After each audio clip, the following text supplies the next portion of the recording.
Hello Chef, this is the first of many videos we're going to do, taking a slightly different approach to explaining the ingredients to you, i.e. through the medium of video. So these are going to be called What's Good Now, and there's a few things here that you may be familiar with and a few things you may be less familiar with, but we've just picked out 7 ingredients which also actually feature in this week's Wild Box, which we sent you a video out about last week. So the first is sow thistle. Now, sow thistle is a very widely used salad, herb and vegetable in the Mediterranean, as is the poppy leaf, which I'll get onto in a minute. Sow thistle is quite a lot like chicory and endive, and I think it's very beautiful as well. This can really have an impact on the plate from its sort of visual and even its sort of architectural qualities. You can kind of build things up around that. And it has very kind of earthy flavour, slightly sweet and also slightly bitter. Bitter cress you're probably more familiar with. It's a really good year for that in our vicinity.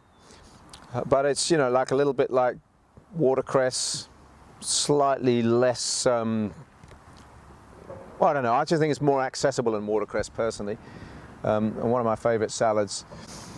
The 3-corner garlic is very reliable going through the winter. We always have this right through until the ramsons comes through in the spring, so there'll be lots of that going right through the winter. Even in the coldest of weathers it seems to survive. And then we've got one that's more of a sort of herb really, the yarrow flowers, which are incredibly still out here right in the middle of winter. Now this has got a sage-like flavour.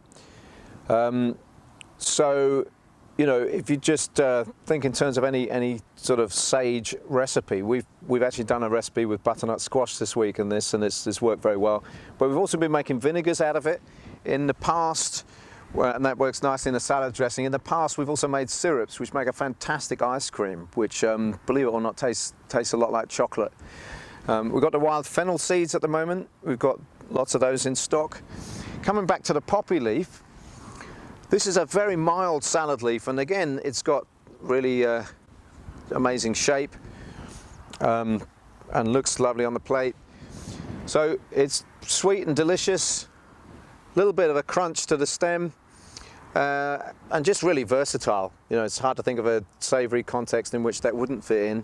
You can also wilt it and use it as greens, but probably for a restaurant table it's a shame to do it and miss the opportunity to beautify the plate with these leaves. This one is hedge mustard. It's one of many species of the cabbage family, which it's possible to gather and eat. In fact, there isn't anything toxic in the cabbage family, and we found out this week there are actually 112 different species of wild plant in the cabbage family. So that's a lot to choose from. This is basically a kind of crunchy, cabbagey leaf. It's got a slight note of bitterness, which does seem to increase when you cook it. So you'd be wanting to balance it out with other flavours, just pretty much as you do with the wild cabbage, which is also known to be a lot more bitter than the cultivated one. But also these long, slender stalks, well, they lend themselves very well to a crunchy salad. If you're going to think in terms of building a wild coleslaw type salad, it's worth including these in that. And it's also worth noting that of all the things on the table here, we've got 1, 2, 3, 4, 5 salad items, and it's kind of topsy-turvy really, because during the summer you think, oh, now's the time to eat salad, but we actually struggle to find that many things which you could really call salads in the summer.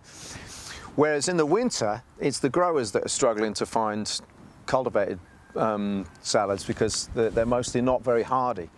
Well, obviously all of these things growing in the winter, in the wild, they are hardy, and this is just a small selection of the salads that we've got now. I guess fortunately, since people I think are more about healthy eating these days, they're less averse to the idea of eating salads in cold weather. But it's just a thought to place in your mind. That there is, you know, a proliferation of wild salads through the winter, and that carries on. You know, we'll be going right through the winter months with quite a lot of these plants. So yeah, I won't say too much else. This is a little selection, and we're just feeling our way with communicate in this way. So if you have any feedback, please let us know. But this is going to be a weekly fixture now. We'll be telling you what's good now.